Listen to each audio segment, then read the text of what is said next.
بھی اے نوجوان مسلم تدبر بھی کیا تو نے، وہ کیا گردوں تھا تو جس کا ہے ایک ٹوٹا ہوا تارا، تجھے اس قوم نے پالا ہے آغوش محبت میں، کچل ڈالا تھا جس نے پاؤں میں تاجے سرے۔ بسم اللہ الرحمن الرحیم۔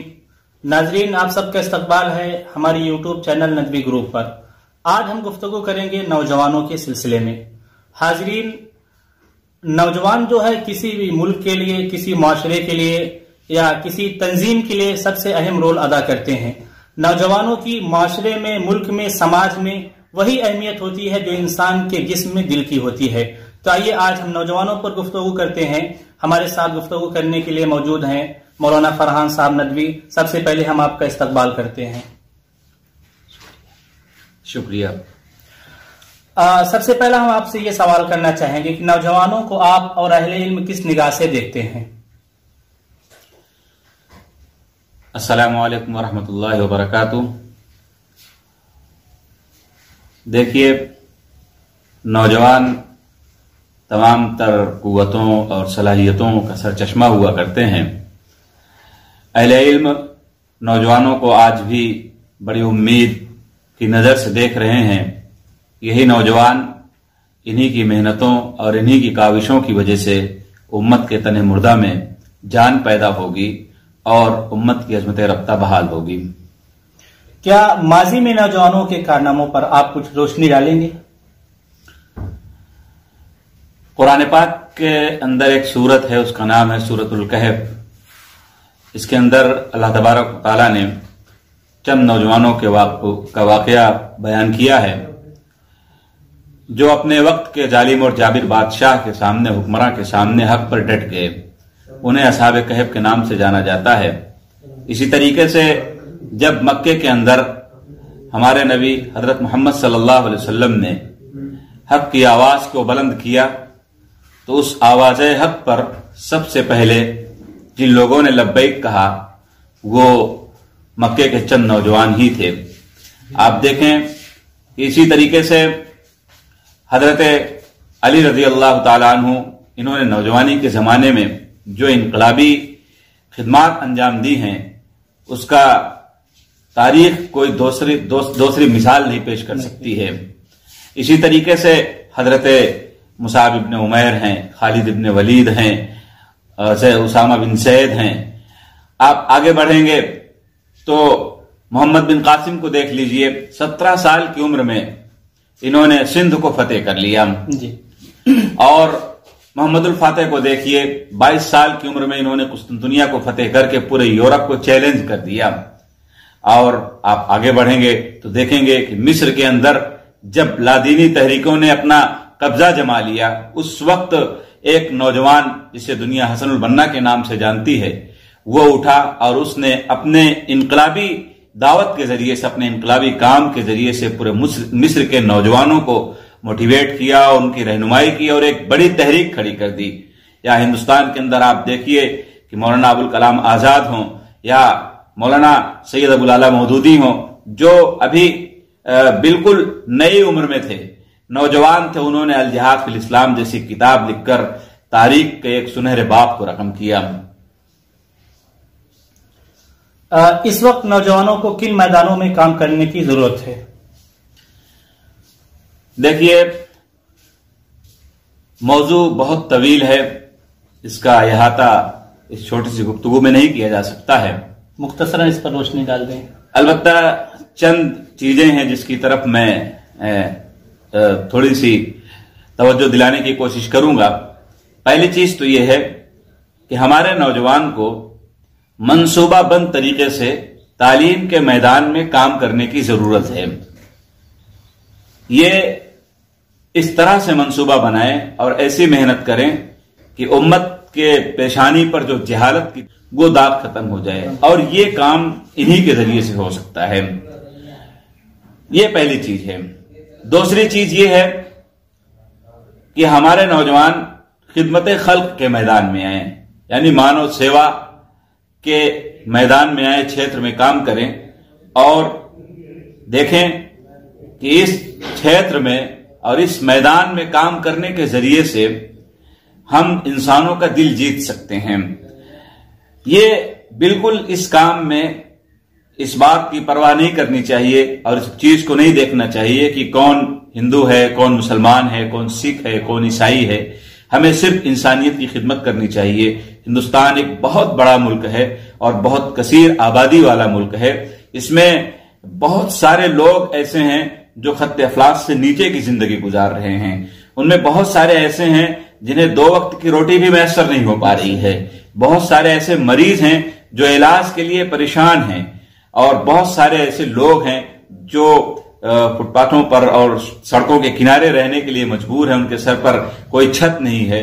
अगर हम इंसानियत की खिदमत के लिए काम करेंगे तो हमें इस मुल्क में एक वसी मैदान मिलेगा और इसके जरिए से हम लोगों के दिल जीत सकते हैं। और तीसरी चीज ये है कि हम अपने नौजवानों के लिए मुनासिब समझते हैं कि हमारे नौजवान सियासत के मैदान में भी कदम रखें, सियासत भी करें वो, लेकिन उनकी सियासत मुस्बत सियासत हो, मनफी सियासत ना हो। और वो सियासत को खिदमत खल्क का, सेवा का एक प्लेटफॉर्म इसको तस्वूर करें कि ये हमें इंसानियत की खिदमत के लिए एक मौका है। हमारा नौजवान ख्वाह वो बहुत निचले दर्जे से चुनकर आए या वो किसी कमेटी में चुनकर ना आए, तब भी वो इसको अपने लिए खिदमत तस्वूर करे। मसलन जैसे हमारा कोई प्रधान होता है तो उसको ये चाहिए कि वो इसको अपने लिए खिदमत का एक जरिया समझे और इसके जरिए से ऐसी खिदमत करे कि लोग जो है उसको याद करें। और साथ ही साथ उसके जहन में ये बात भी हो कि ये जो हमें सियासत के जरिए से जो खिदमत का मौका मिला है, अगर हम इसमें कहीं कमी बेशी करेंगे, कोताही करेंगे, इसका भी हमें अल्लाह के यहां जवाबदेह होना पड़ेगा। वो कौन सी सिफात हैं जो हमारे नौजवान अपने अंदर पैदा करके मुल्क और मिल्लत के लिए बेहतर खिदमत अंजाम दे सकते हैं? देखिए, इस सिलसिले में भी मैं चंद बातें आपके सामने रखना चाहता हूं। पहली चीज तो यह है कि हमारा नौजवान अपने अंदर आला तालीमी सलाहियत पैदा करे, वो एजुकेशन के मैदान में आए और वो इब्तदाई मरहले से निकलकर, यानी गोया कि प्राइमरी एजुकेशन और उसके बाद सेकेंडरी जो एजुकेशन है उससे आगे बढ़कर वो आला कंपटीशन के फील्ड में आए, कंपटीशन के मैदान में आए वो, और वो जो है आला तालीम हासिल करे और इसके जरिए से वो मुल्क और अपनी मिल्लत के लिए जो है नफामंद बनने की और नफा बख्श बनने की कोशिश करे। दूसरी चीज ये है कि हमारा नौजवान अपने लिए जो है ये तय करे कि उसे जो है उसके अंदर इस्लामी हमीयत और इस्लामी गैरत उसके अंदर पैदा हो, और वो इस्लामी हमीयत और गैरत इस तौर पर हो यानी वो अल्लाह और उसके रसूल की मोहब्बत उसके दिल में हो और वो अपने इस्लामी तारीख पर, माजी की इस्लामी तारीख पर उसे फख्र हो कि एक हजार साला तारीख जो है उसके पास वो बहुत अजीम तारीख है। उसने दुनिया में बड़े इनकलाबात पैदा किए हैं और वो ये भी समझता हो कि इस वक्त जो पूरी दुनिया परेशान है, इस वक्त जो पूरी दुनिया बेचैन है, उसे कहीं सुकून नहीं मिल रहा है, बावजूद इसके कि पूरी दुनिया में दौलत के पानी की तरह बह रही है और वसाइल की इस कदर फरावानी है कि इसका तस्वुर भी नहीं किया जा सकता है, लेकिन दुनिया परेशान है। ऐसा महसूस होता है कि उसे किसी चीज की तलाश है, वो किसी चीज के लिए सरगर्दा है, वो परेशान है। तो हमारा नौजवान वो ये समझे कि इस परेशान हाल दुनिया के लिए सबसे बड़ी चीज जो है और इसका जो सबसे बड़ा हल है वो सिर्फ और सिर्फ इस्लाम के पास है। लिहाजा उसे इस्लाम को साइंटिफिक अंदाज में, नई जुबान में, एक आज के दौर की जुबान में उसे लोगों के सामने पेश करने की जरूरत है। नौजवानों के अंदर आप क्या कमियां महसूस करते हैं और उन्हें किस तरह दूर की जा सकती हैं? कमियां और खूबियां हर एक के अंदर हुआ करती हैं। ऐसा भी नहीं है कि हमारा नौजवान सिर्फ कमियों का एक मजमुआ बनकर रह गया है और यह भी नहीं कहा जा सकता है कि खूबियां ही खूबियां हैं, लेकिन चंद एक बातें हैं जिसकी तरफ मैं मुनासिब समझता हूं कि गौर करना चाहिए उस पर। सबसे पहली चीज तो यह है कि हमारा नौजवान वो तालीम से जुड़े, वो अपनी तालीम की तरफ ऐसी तवज्जो दे कि जब तक वो स्टूडेंट हो सिर्फ और सिर्फ उसी का होकर रहे, वो उसमें मेहनत करे और जमकर पढ़ाई करे और एक जो है अपना मकसद मुतय्यन करे कि वो इसके जरिए से क्या बनना चाहता है। वाकया यह है कि आज एक बड़ी तादाद नौजवानों की ऐसी है जो बिला मकसद मुतय्यन किए हुए अपने सफर को जारी रखे हुए हैं। जाहिर सी बात है, जो बगैर किसी मंजिल के तायीन के अपना सफर अगर जारी रखता है तो वो मंजिल तक नहीं पहुंच सकता है। और अगर वो दूसरी चीज ये है, अगर वो पढ़ाई और तालीम के मैदान से हट जाते हैं तो उन्हें अपना टाइम नहीं खराब करना चाहिए, बिल्कुल उन्हें अपना वक्त जाया नहीं करना चाहिए। उन्हें फौरन जो है जरिए मार्च से मुंसलिक हो जाना चाहिए और फिर उस मैदान में ऐसी मेहनत करनी चाहिए कि उनकी फिक्र होनी चाहिए कि मैं कैसे एक बेहतरीन बिजनेसमैन और एक बेहतरीन ताजिर बन जाऊं और कैसे जो है हमारा बिजनेस ये फैले और दूर दूर तक फैल जाए। और तीसरी चीज ये है कि हमारे नौजवानों के अंदर खास तौर से एक कमी जो मैं महसूस करता हूं वो ये है कि इनके अंदर इस वक्त तहजीब और शाइस्तगी नहीं है। इन्हें अपने बातचीत करने के तौर तरीके में तब्दीली करनी चाहिए, इन्हें इनके अपने अंदर अखलाक पैदा करना चाहिए, इन्हें जो है एक शाइस्ता अंदाज में रहना चाहिए। इनके तौर तरीके और बातचीत के अंदाज से भी एक तरह से इस्लाम की झलक नुमाया होनी चाहिए। बहुत बहुत शुक्रिया। नौजवानों को अपने आप को मुफीद बनाने के लिए वो किस तरह से मुल्क की और समाज की खिदमत बेहतर तरीके से कर सकते हैं, उसके लिए ये जरूरी, जैसा मौलाना ने बताया कि उसके लिए जरूरी है कि वो एजुकेशन पर पूरा फोकस दें और कंपटीशन में बैठें और कंपटीशन में वो कंपटीशन निकालें। और अगर वो पॉलिटिक्स में है, पॉलिटिकल एक्टिविटीज है, तो पॉलिटिक्स को, सियासत को मानव सेवा समझकर, खिदमत खल्क समझकर वो करें और उसी के साथ साथ वो इकोनॉमिकल मजबूत हो, बिजनेस करें और दूसरे शोबों में, माशियात के शोबे में वो मजबूत हो। और इसी तरीके से वो उनके अंदर इस्लामी हमीयत और इस्लामी गैरत हो, सही फिक्र हो।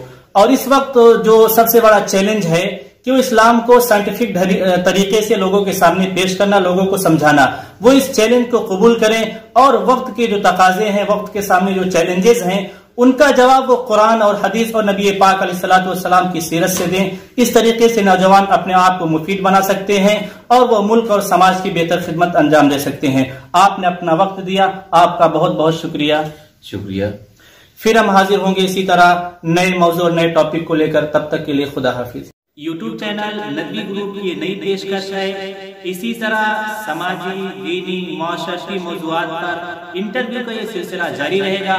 आपसे गुजारिश है कि आप खुद भी सुने, दूसरों को भी सुनाएं और इस वीडियो को ज्यादा से ज्यादा शेयर करें ताकि ज्यादा लोग इससे फायदा उठाएं और नदवी ग्रुप की इस खिदमत को आम करें। और हमारे नई वीडियोस और नए अपडेट पाने के लिए हमारे चैनल को सब्सक्राइब करें और घंटी वाले बटन को दबाना न भूलें।